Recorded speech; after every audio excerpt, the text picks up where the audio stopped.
Thank you, sir. Sir, the colleagues here have raised a very important point.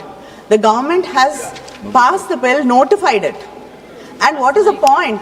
Last night at nearly at around 10 o'clock. And what is the point in the discussion over here after you've notified it? Yes. This is what we want a clarification on that. Sir, most important. and I stand before this house not just as a member of parliament, not as a member of the Dravid. Because it's when the parliament debating this bill. Exactly. How can Parliament is supreme. Yes. You are not supreme. What is the logic of this bill? Sir, how can we debate it when it's gazetted? Owaisi साहब मैंने यहाँ पर रखी ना आपसे, इस पे कर रहा हूँ मैं अभी कराते हैं, अभी करते हैं, अभी करते हैं, सब करा देंगे। अभी ओवैसी जी अभी करते हैं, अभी करते हैं प्लीज। कनिमोजी के बाद व्यवस्था देता हूं मैं, अभी कुछ व्यवस्था कनिमोजी को बोलने दें, अभी उनका विषय बोलने दें। No OBC ji, okay.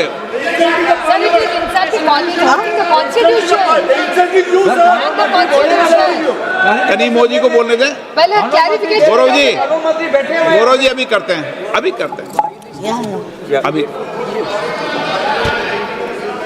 Sir, I stand before this house today not just as a member of parliament or as a representative of the Dravida Munnetra Kazhagam, but as a voice of the 8 crore people of Tamil Nadu who've been told in the midst of our state elections that their votes will count less and their voice in this parliament will be diminished. And furthermore, it's really shocking that yesterday we are discussing the bill here. You've taken your own time to notify. And yesterday, when we discussed, you've called us here, we are discussing the bill here, and then what is the need and what is the necessity to notify it yesterday? What is the meaning? What is the respect you have for this house? Sir, the government has introduced 3 bills in this special session, called in haste and time to disrupt the ongoing elections in my state and many states. And I raised to oppose these bills on the behalf of my party and my state. Let me start by saying that these 3 bills, disguised as if they are in support of the reservation of women, constitute the single greatest assault on Indian federal structure. Let me begin at the beginning, because this government always counts on the public not knowing the history. The history of the delimitation in India is at its heart the history of a promise made by the parliament to the people of the southern states, Tamil Nadu, Kerala, Karnataka, Andhra Pradesh and Telangana. 5 states which have resisted the onslaught of the Bharatiya Janata Party and have stood out as role models for inclusive development. The delimitation process began in 1952, soon after the Republic was founded. It was a constitutional solution to a demographic problem. How to balance the population growth with fair representation. All of us abided by the constitutional suggestions in Article 82 and 170. By 1973, when the 3rd Delimitation Commission had completed its work, there was a push for population control also. This national population policy was brought across the country to contain the growing demographic population, and it was exploding actually. So the first freeze on delimitation took place in 1976. This was fixed for a period of 25 years based on the 1971 census. Let us not forget that it was the Congress government, Madam Indira Gandhi's government, that recognized this issue and brought the bill. In the 1976 42nd Amendment, Parliament froze the total number of Lok Sabha seats to 543. This freeze was not a technical detail. It was a constitutional compact, a promise made to every family in India and South India that compliance with objectives of the national policy would not cost them their political voice. Over time, southern India,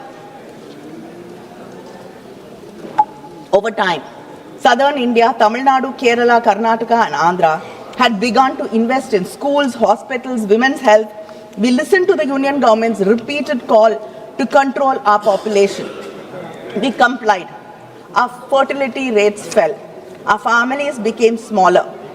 In 2001, understanding that some states, especially southern states and other states like Punjab, had done a better job at these indicators and some other states had to catch up.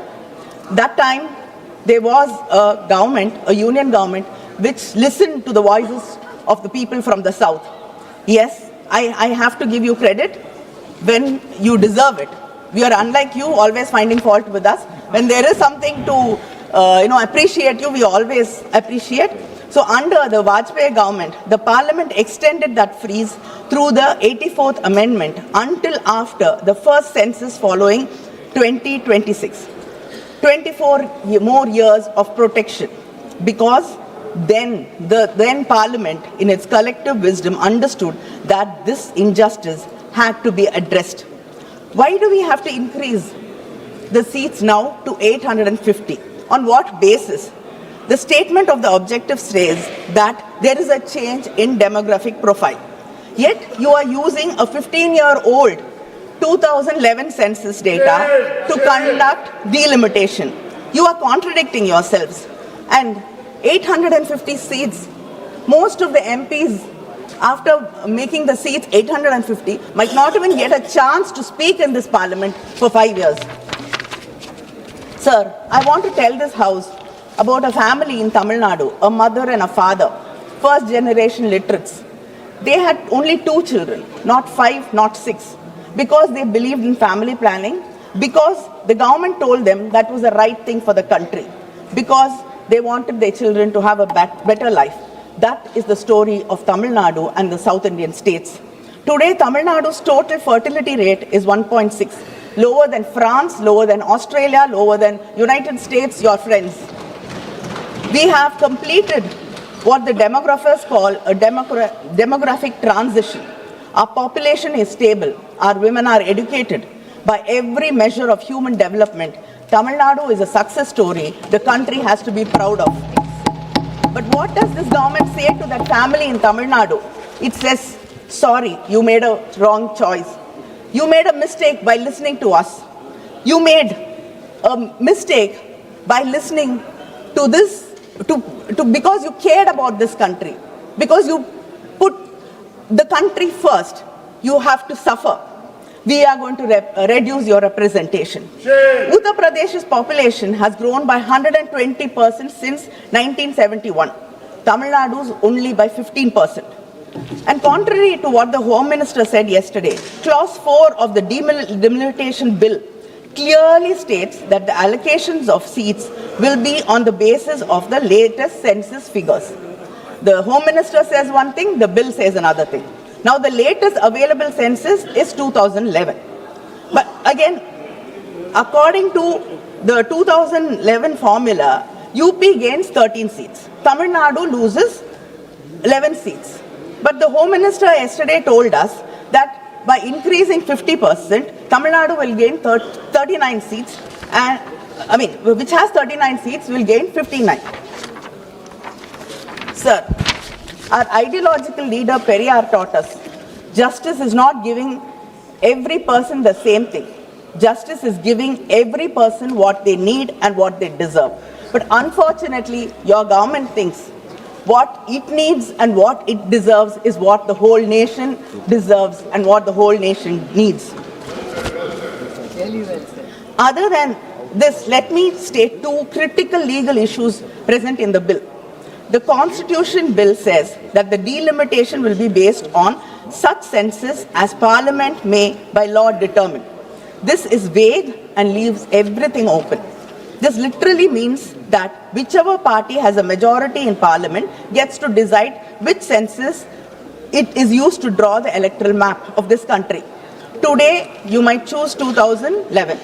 Tomorrow, you can choose 31. And day after, it can be 1991.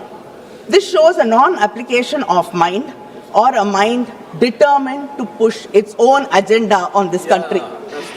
Second, the Delimitation Commission will be chaired by a retired Supreme Court judge, appointed entirely by the Union government, with no consultation with the Chief Justice of India, no consultation with any state government, and no parliamentary confirmation.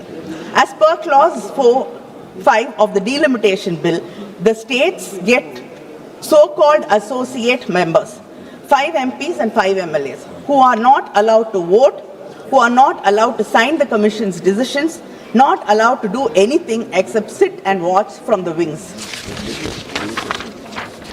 The Home Minister said 50% increase across the state. I want to know what happens when the Delimitation Commission does not agree to the Home Minister's suggestion. Are you going to bulldoze the Delimitation Commission also, like what you are usually used to doing? Or will the government then challenge the orders of the Delimitation Commission? Because the Clause 10(2) of the Delimitation Bill 2026 says, after the publication of the orders by the Delimitation Commission, these orders cannot be questioned in any court. Where should we go seeking for fair delimitation in such a case, situation? Where is our guarantee? The Constitution in Article 368 says that amendments affecting the representation of states in Parliament must be ratified by at least half the state legislatures, not just passed by Parliament, ratified by the states. If this government is so confident that the delimitation bill is fair, why don't you place these bills before the Tamil Nadu legislature, before the Kerala legislature, before the Karnataka, or before any legislature? If the government truly believed in cooperative federalism, the slogan they have used 1,000 times on different stages, why are you running away from the state legislatures? Have you even called for a meeting? Have you even consulted with the chief ministers? Have you even spoken to the states? Have you bothered? The government passed the Women's Reservation Bill in September 2023 with great fanfare. The Prime Minister called it the civilizational commitment. But they put a condition in this very act.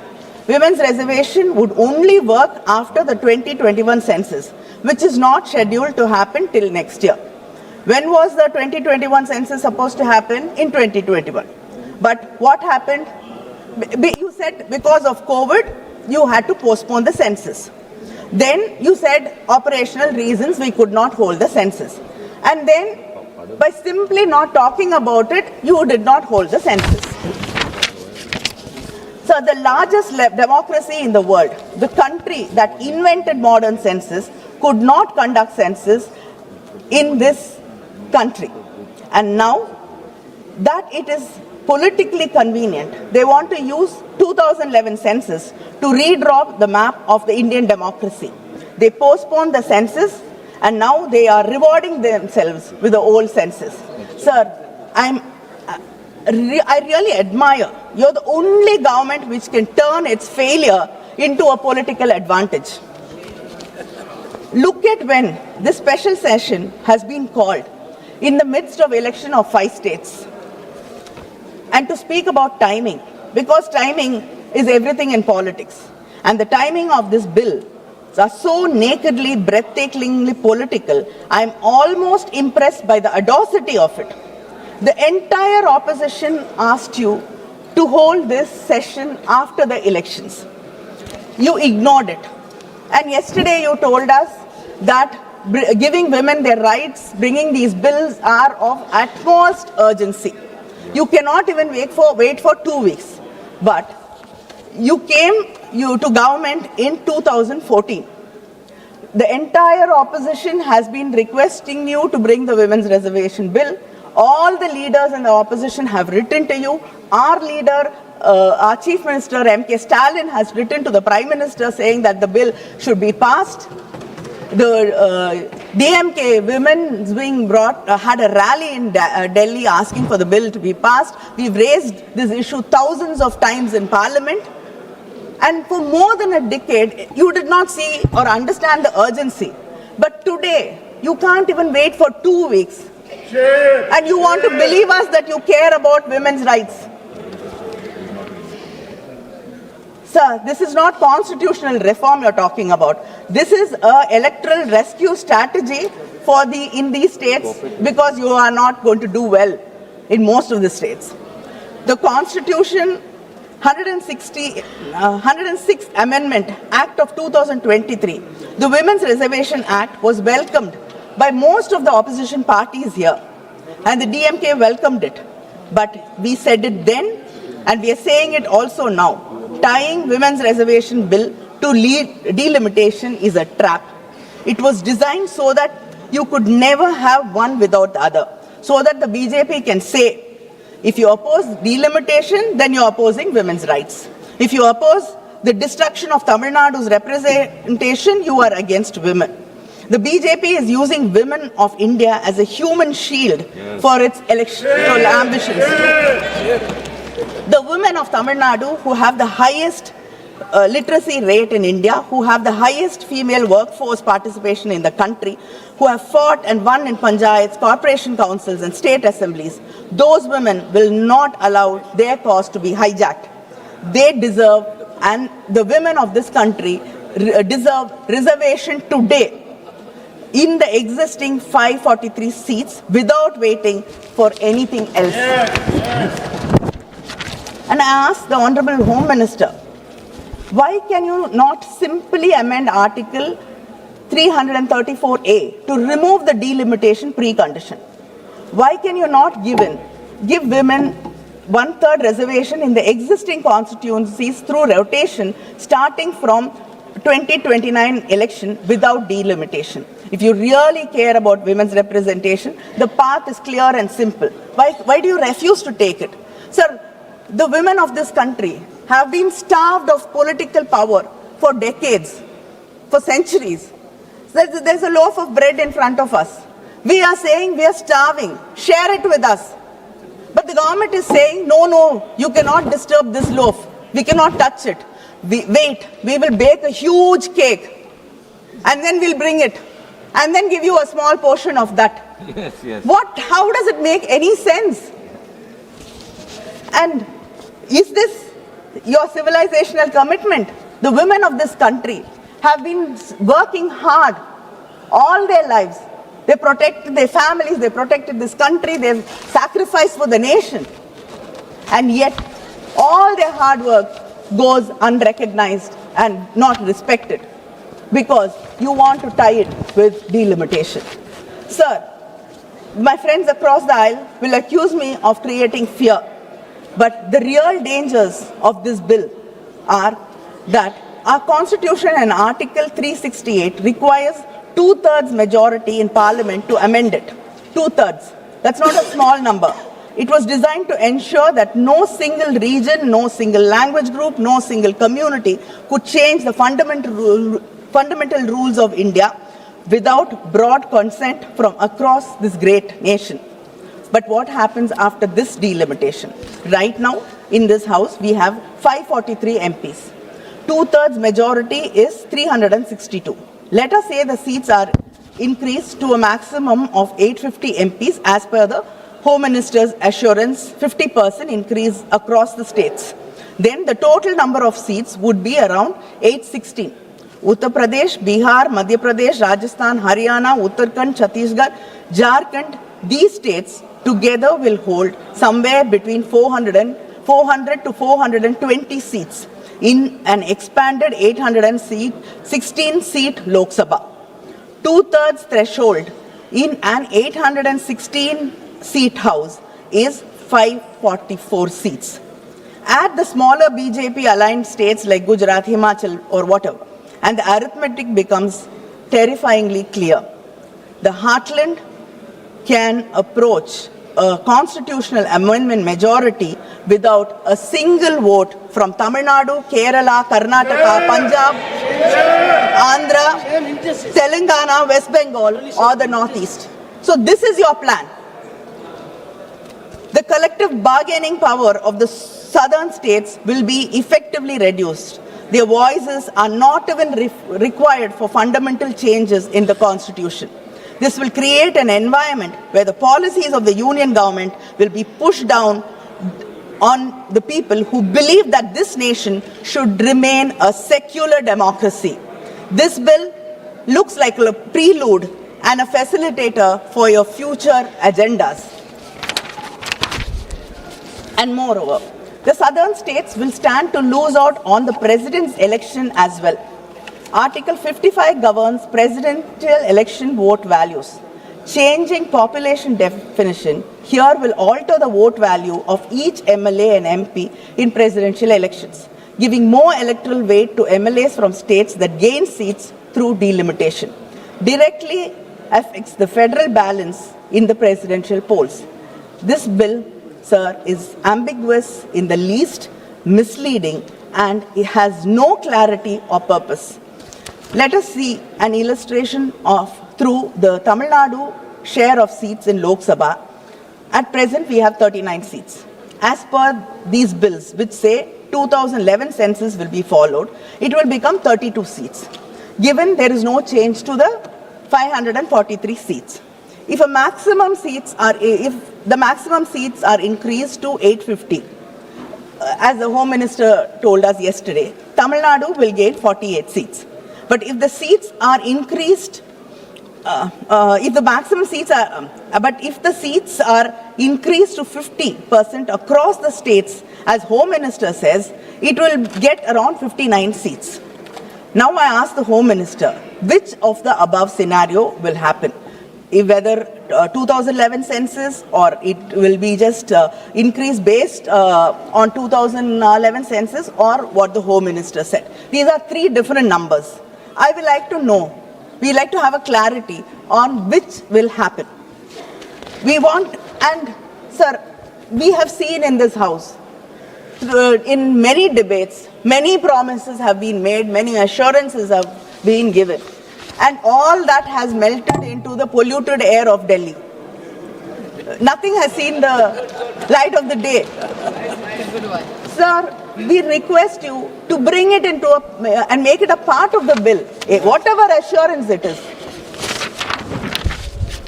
And data says that this government, nearly 80 to 90% of the assurances given by this government in the floor of the house are never seen through. Tamil Nadu Chief Minister M.K. Stalin has built a joint action committee of democratic parties and state governments to fight this delimitation. We have held all-party meetings in Chennai, we've passed resolutions, we have written to the Prime Minister, we have demanded that Parliament not rush these bills through in a special session called without adequate notice, without standing committee examination, without even the courtesy of consulting the states whose future is being decided. The Prime Minister has not met us. The government has not convened a meeting in the National Development Council. The Interstate Council, which exists exactly for this reason, has not been convened. Instead, they called a special session of Parliament and scheduled these bills for passage in a matter of few days. Sir, this is not cooperative federalism. This is just calculative politics. In S.R. Bommai and versus Union of India 1994, the Supreme Court has stated that states have an independent constitutional existence and they have as important role to play in the political, social, educational and cultural life of the people of the Union. They are neither satellites nor agents of the center. In the Rameshwar Prasad versus Union of India 2006, the Supreme Court held that the basic principles of federalism is that the legislative executive authority is partitioned between the center and the states, not by any law to be made by the center, but by the Constitution itself. That is what the Constitution does. The states under our Constitution are in no way dependent upon the center for their legislative or executive authority. The center and the states are co-equal in this matter. Unfortunately, this government does not recognize the rights of the states. It simply thinks we are here to serve the masters in Delhi according to their diktat.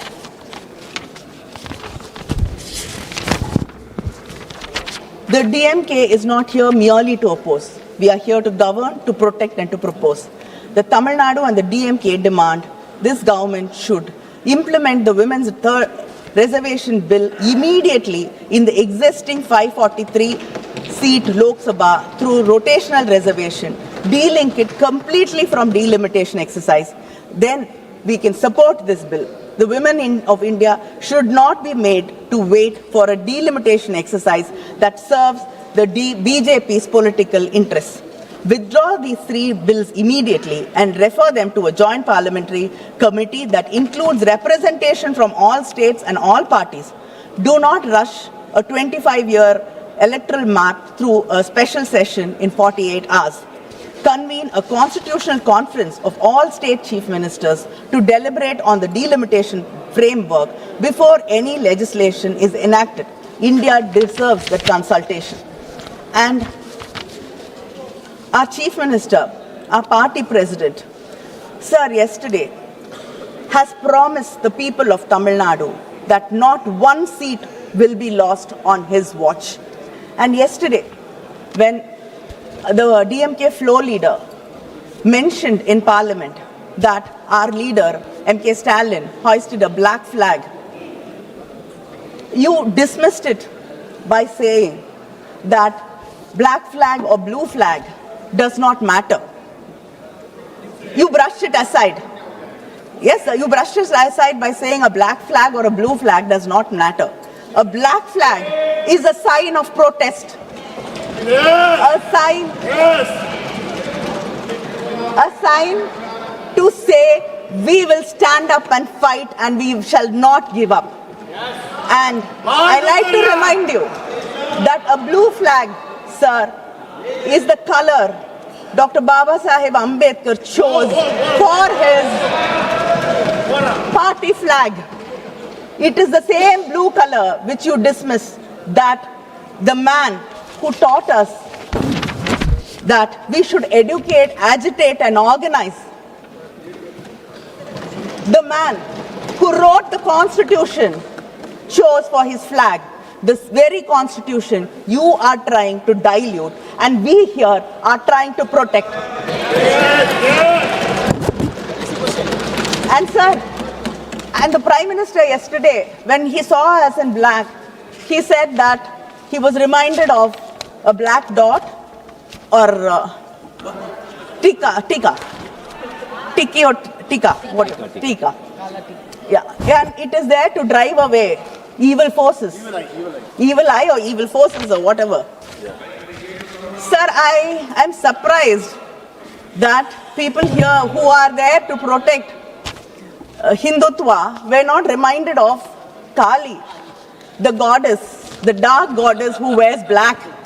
Yes. The feminine power, the woman, the goddess who is supposed to drive away ego, arrogance and ignorance. And the same black color we have chosen to protest is the color of Periyar. Our intellectual leader. He taught us self-respect. He taught us never to bow. He taught us fight till the end. And we will fight till the end. Sir, we oppose these bills in the name of our leaders, Aringer Anna, Kalingar Karunanidhi, who said, states are not a unit of the unitary state, but equal partners of a federation. In the name of our Chief Minister, MK Muthuvel Karunanidhi Stalin, who even in an article today has said that this bill should be withdrawn. A fresh bill should be introduced and placed in public domain at least for 3 months for wider consultation. He says, the moment calls for reflection, not expediency, deliberation, not haste. If the Constitution is to endure as a charter of trust, its amendment must be guided by principle anchored by fairness, restraint and fidelity to the Republic's enduring integrity. Tamil Nadu போராடும், Tamil Nadu வெல்லும். நன்றி, வணக்கம்.